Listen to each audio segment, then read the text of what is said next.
manusia yang tadi dengan singgung ya. Kalau skala 1 sampai 10 kira-kira. Ya dengan kasus ini jeblok. Jeblok kira-kira poinnya berapa? 1 sampai 10. 5.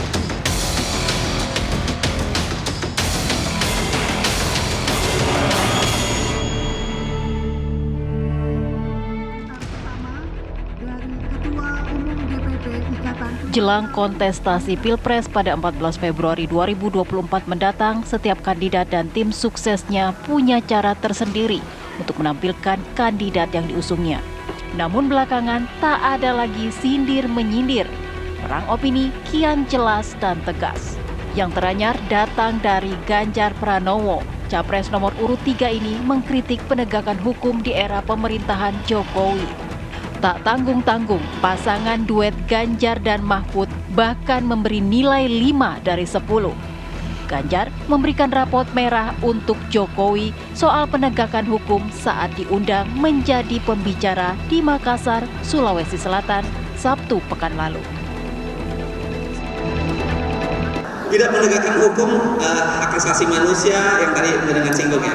Kalau skala 1 sampai 10 kira-kira. Hukum dan hak asasi manusia. Hukum, hak asasi manusia, pemberantasan korupsi, demokrasi, ya kira-kira tadi yang dengan singgung sebagian tadi. Ya dengan kasus ini jeblok.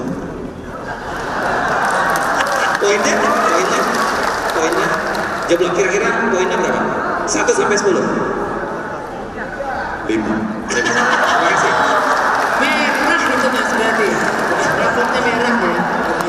Ya, ini Ujeng, aduh. Namun, alih-alih menilai kinerja pemerintahan Jokowi soal penegakan hukum, kritik Ganjar seolah menjadi bumerang. Pasalnya, pasangan duet Ganjar yakni Profesor Mahfud adalah Menko Polhukam di Kabinet Jokowi saat ini. Apa sebenarnya yang melatar belakangi penilaian Ganjar untuk pemerintahan Jokowi ini?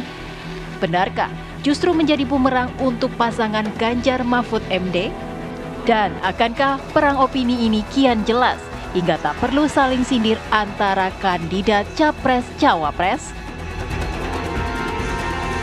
Tim TV One mengabarkan.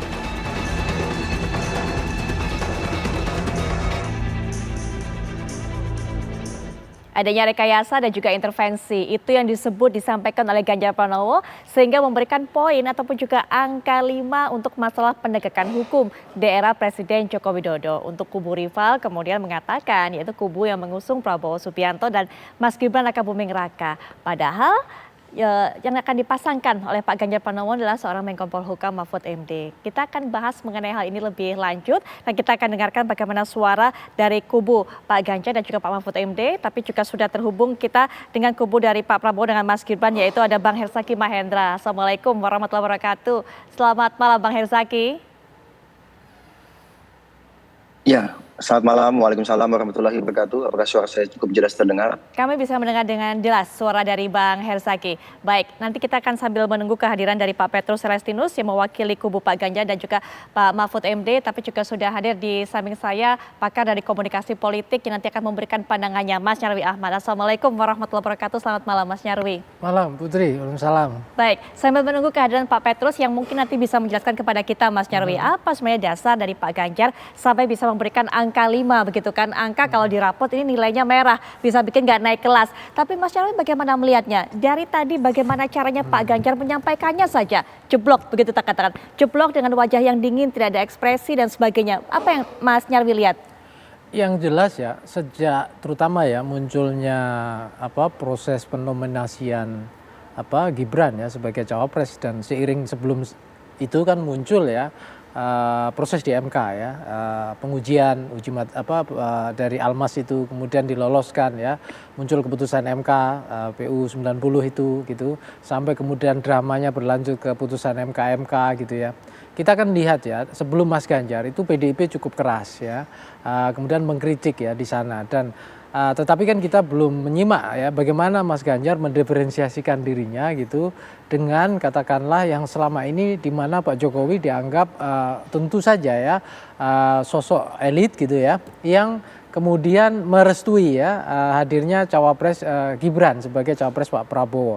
Nah di sini saya lihat Pak Ganjar ini makin mempertegas nih diferensiasi positioning dirinya, khususnya terkait dengan penilaian ya soal penegakan hukum, HAM, mungkin bisa juga dikaitkan dengan demokrasi seperti itu. Itu muncul dalam berbagai undangan-undangan diskusi seperti ini ya. Nah tentu saja Putri, itu juga bisa kita lihat di visi misi sebenarnya.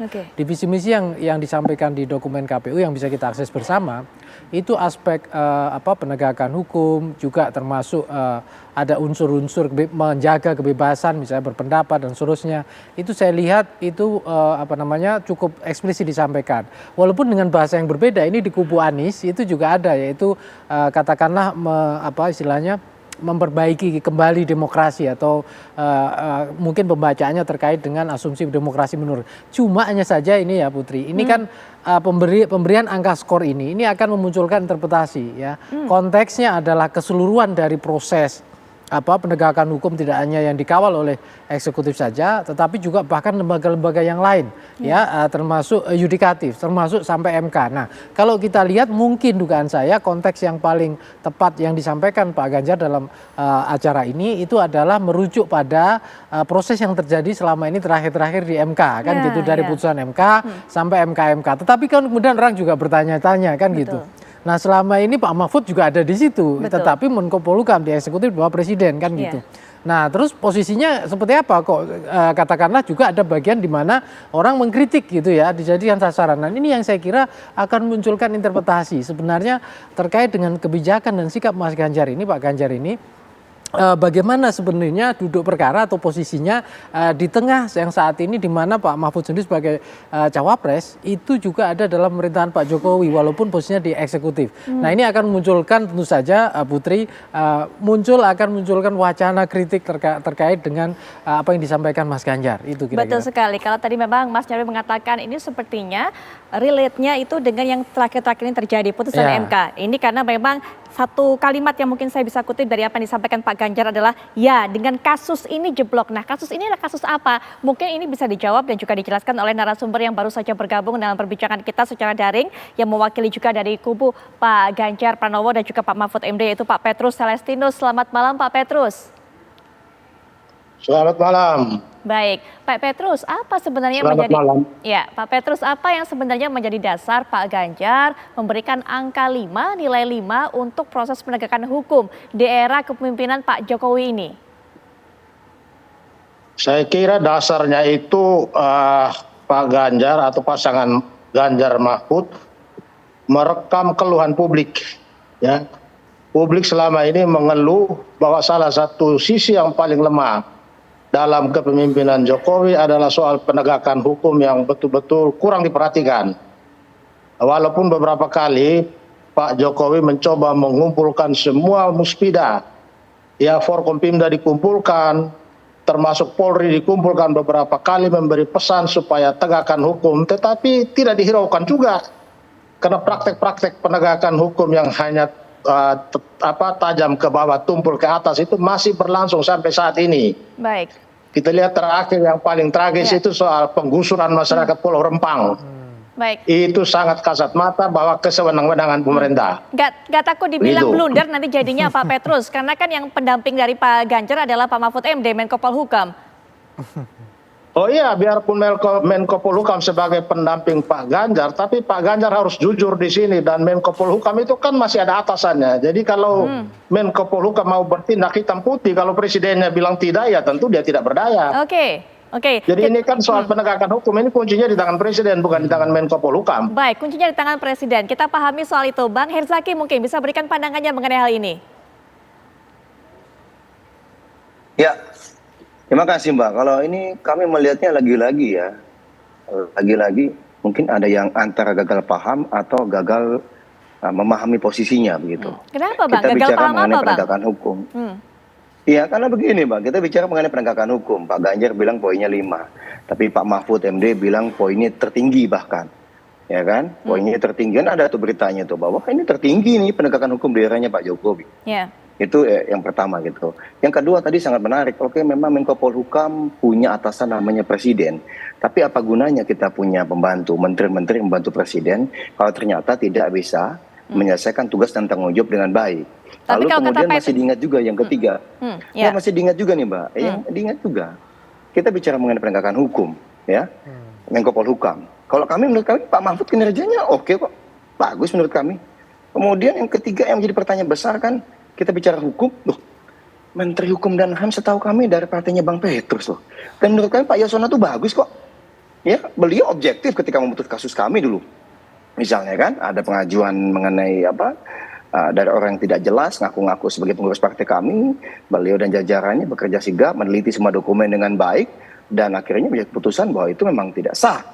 Yang dari pihak lain itu gitu. Jadi bagi kami ini menjadi agak kontradiktif gitu. Pada saat kita mengkritik ya, Pak Ganjar mengkritik teman-temannya sendiri, sesama teman-teman satu cawapresnya, yang satu adalah Menkumham, yang juga dari partainya Pak Ganjar gitu. Baik. Dan bagaimana ini? Apakah ini mau cuci tangan misalnya gitu? Baik, Bang Ataukah Herzaki. misalnya tidak menghormati dan menghargai kinerja temannya sendiri? Kalau Baik. menurut kami malah Pak Mahfud, Menko Polhukam punya kinerja yang baik.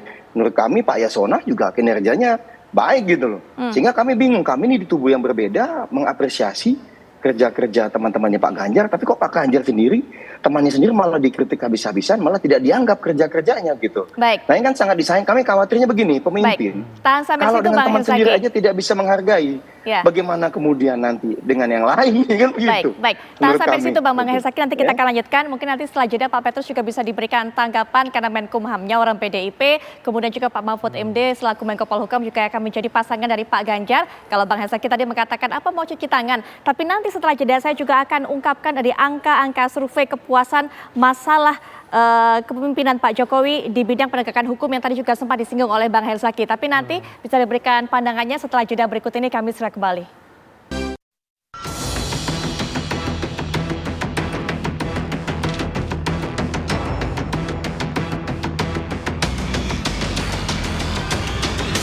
Tidak menegakkan hukum hak asasi manusia yang tadi dengan singgung ya. Kalau skala 1 sampai 10 kira-kira. Ya dengan kasus ini jeblok. Jeblok kira-kira poinnya berapa? 1 sampai 10. 5.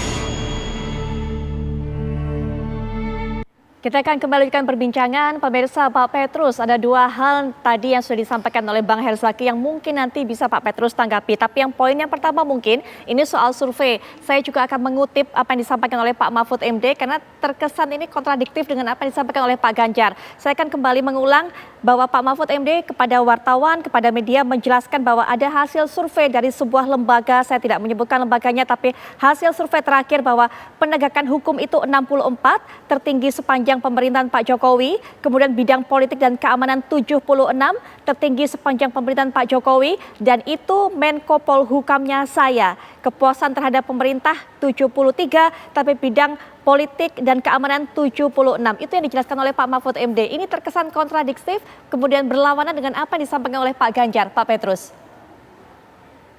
Ya, jadi kalau Pak Mahfud kan melihat berdasarkan hasil survei, sementara kita tahu survei kita ini kan juga banyak yang pagi lain, sore lain.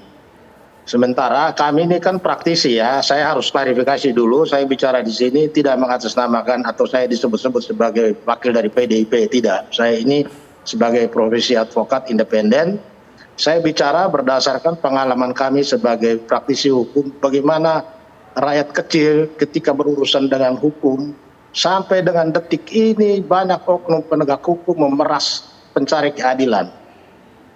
Terus selama ini selalu dijanjikan akan menegakkan, akan membersihkan, akan mengubah pelayanan keadilan secara lebih baik lagi. Tidak pernah menjadi kenyataan. Jadi kalau kita bilang penegakan hukum itu baik, nah itu ukurannya dari mana? Kan berbeda. Apa yang dijanjikan oleh pemerintah ya akan memberikan pelayanan hukum yang baik kepada masyarakat, tetapi dalam praktek baik di kejaksaan maupun di kepolisian, oknum-oknum itu masih sering melakukan pemerasan terhadap masyarakat kecil pencari keadilan. Saya baru 3 jam yang lalu dari LP Cipinang ya ketemu klien, itu sambil menangis dia menceritakan bagaimana dia menghadapi proses hukum, tetapi Baik, Pak Petrus. hampir setiap saat dia selalu diminta-minta uang. Artinya praktek-praktek mengenai penegakan Petrus. hukum ini tidak sesuai dengan yang diprogramkan oleh pemerintah. Ya, baik Pak Petrus, mohon maaf, memang saya harus tahan sampai di sini dulu Pak Petrus, karena saya akan bawa Pak Petrus, Bang Herzaki, kemudian juga Mas Nyarwi dan juga pemirsa untuk bisa melihat pernyataan Mbak Puan Maharani mengomentari mengenai hal ini. Kita akan lihat bersama. Untuk Pak Ganjar menyatakan hal tersebut pasti mempunyai data yang beliau sampaikan.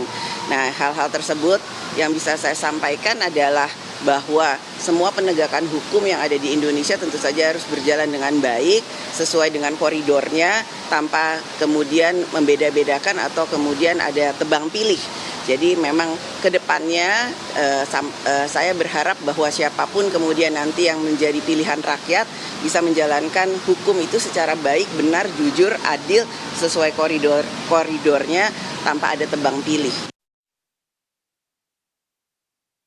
Itu pernyataan dari Mbak Puan Maharani yang mengatakan bahwa Pak Ganjar menilai seperti itu pasti sudah ada data-datanya. Nanti mungkin Bang Herzaki juga bisa berikan pandangan. Tapi saya ingin sekali tahu, Mas Nyarwi, ini kan kalau Pak Jokowi kemudian tidak kalau kita bisa sebut mungkin walaupun tidak secara lugas membela, tapi kemudian adalah karena putranya ada di kubu dari Pak Prabowo begitu kan, sehingga kemudian Pak Ganjar mau sampai ataupun berani sampai memberikan nilai seperti ini. Artinya sudah tidak ada saling sindir menyindir, tapi kemudian ini sudah langsung saja diberikan penilaian terhadap rekannya Pak Jokowi. Artinya kalau saya bisa rekan separtainya begitu, Mas Nyarwi. Ya, saya kira begini, yang dimaksudkan Mas Ganjar ketika ngasih skor itu saya lihat itu lebih kepada bukan hukum secara keseluruhan kali ya Put ya, tapi konstitusi gitu. Bahwa misalnya tadi kamu sebutkan bahwa katakanlah diferensiasi memberikan skor yang dianggap rendah karena kinerja belum dianggap maksimal misalnya. Saya kira itu mungkin kalau itu sesama pun kader partai ya bisa jadi itu wajar. Di partai juga saya kira ada demokrasi internal ya, persaingan itu biasa gitu ya. Tapi kemudian kan konteksnya ini kan melihat pada sosok persaingan capres-cawapres kan gitu. Yang mana memang di kubu Pak Prabowo kan kita tahu ada Gibran kan gitu, yang tentu saja kita tahu itu anak presiden, anaknya Pak Jokowi kan gitu.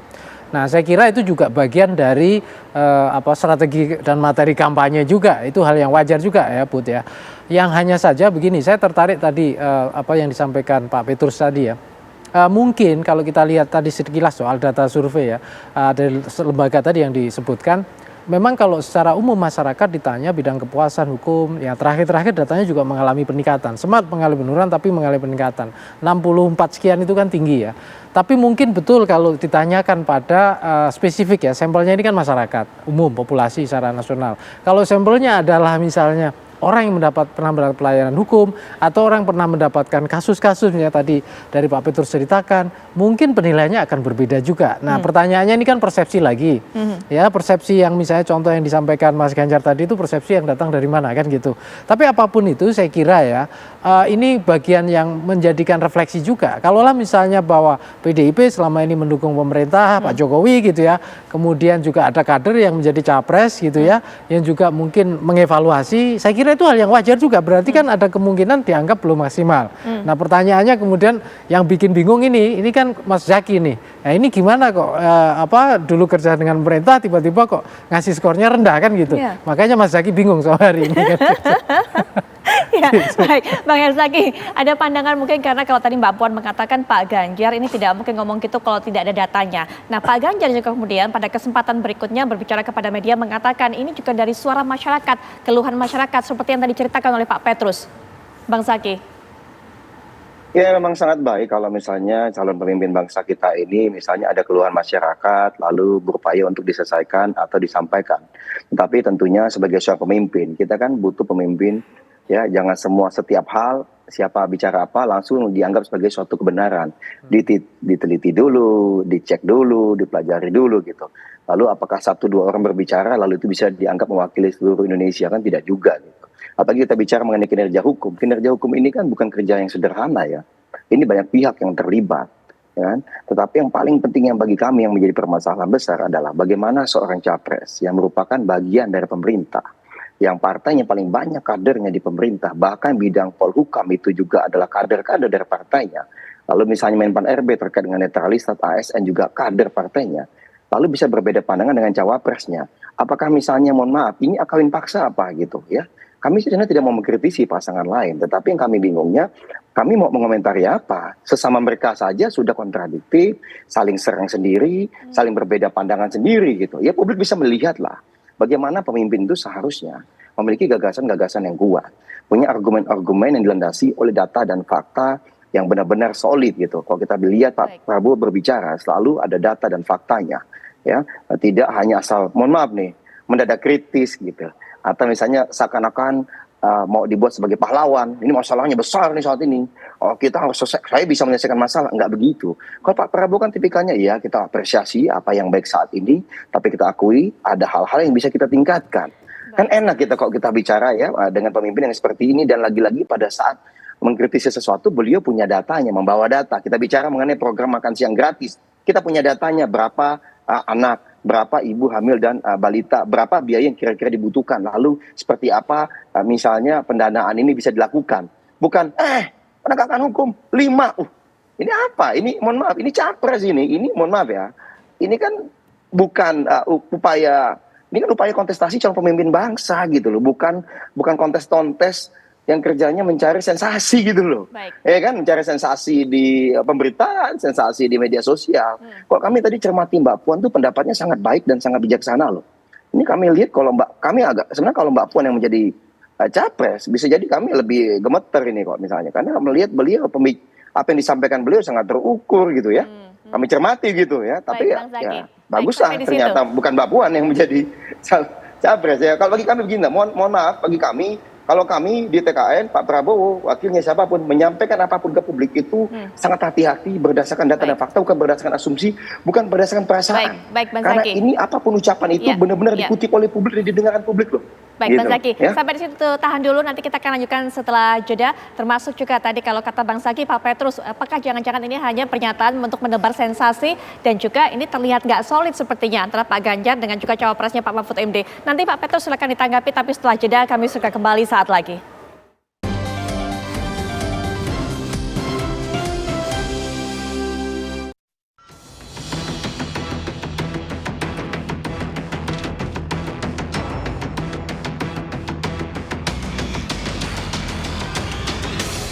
Menegakkan hukum hak asasi manusia yang tadi dengan singgung ya. Kalau skala 1 sampai 10 kira-kira. Ya dengan kasus ini jeblok. Jeblok kira-kira poinnya berapa? 1 sampai 10. 5.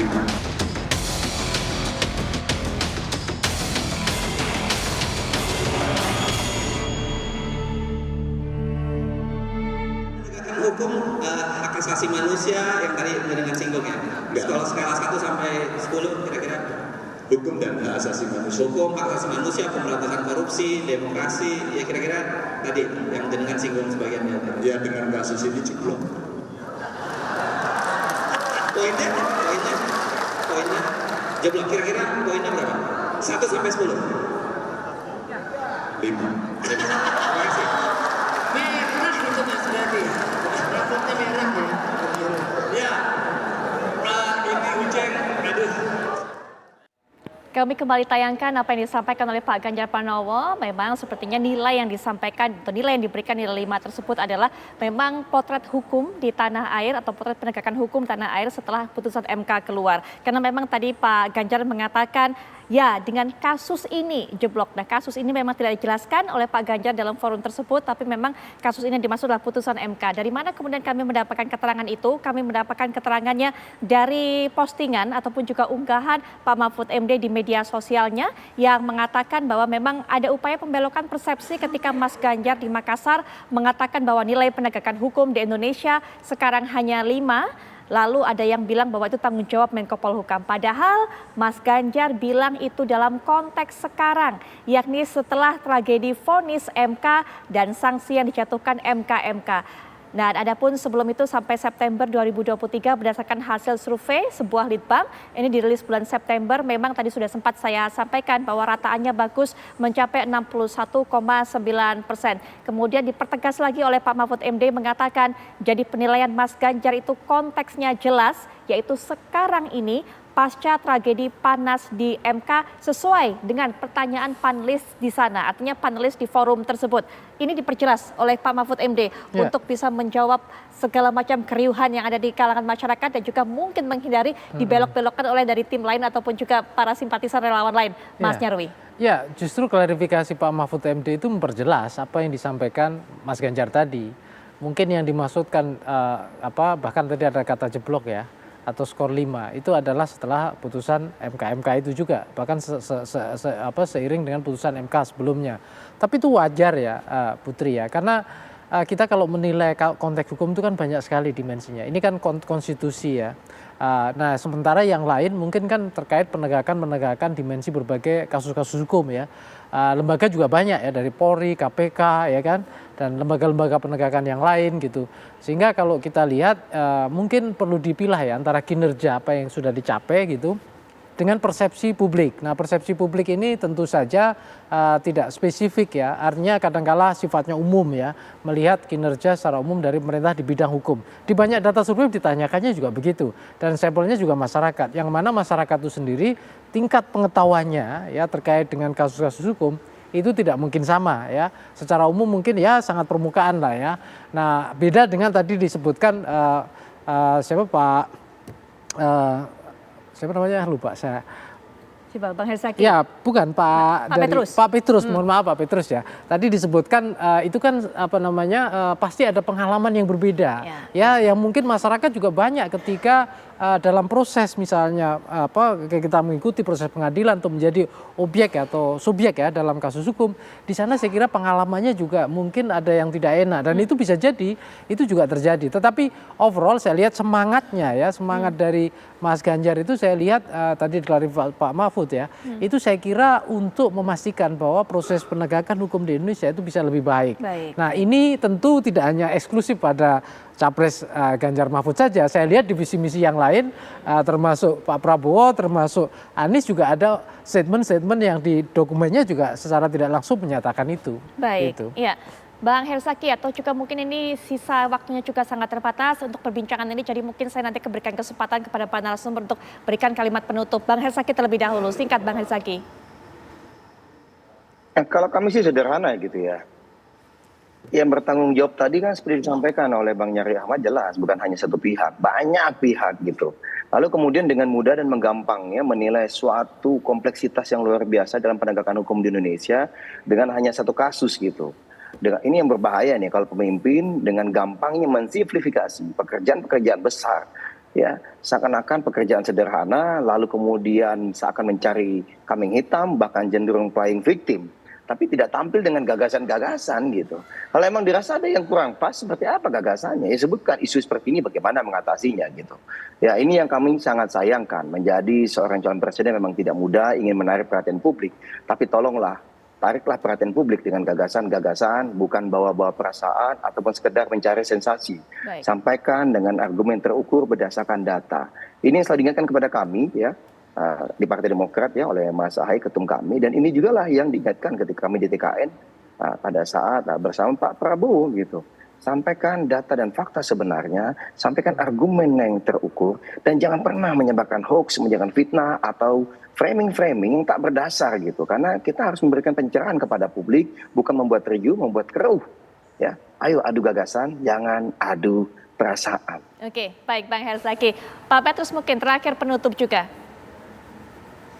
Ya, jadi menurut saya apa yang dikatakan oleh Pak Ganjar itu sudah sangat tepat, karena itu mewakili keresahan rakyat kecil yang selama ini menjadi korban proses peradilan ya. Jadi dia sudah mewakili dan dia mungkin sudah merekam ya keluhan dari berbagai kelompok masyarakat di berbagai tempat, dan itu sangat bagus dan itulah yang tepat.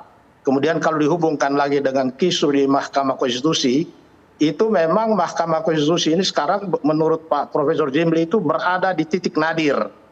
Artinya dia mengalami penurunan yang luar biasa. Karena apa? Karena nepotisme dan dinasti itu naik pangkat dari sebelumnya hanya di level bupati, wali kota, gubernur, sekarang masuk lembaga kepresidenan dan Mahkamah Konstitusi. Ini yang kita mengalami kehancuran yang kalau ditanya ke saya bukan beri angka 5 tapi saya beri angka 3. Baik, terima kasih Karena Pak kerusakannya Petrus. luar biasa. Baik Pak Petrus, terima kasih. Memang masih panjang sebenarnya ini bisa diperdebatkan, tapi sayangnya keterbatasan juga dalam perbincangan ini Bang Herzaki. Terima kasih Pak Petrus, terima kasih.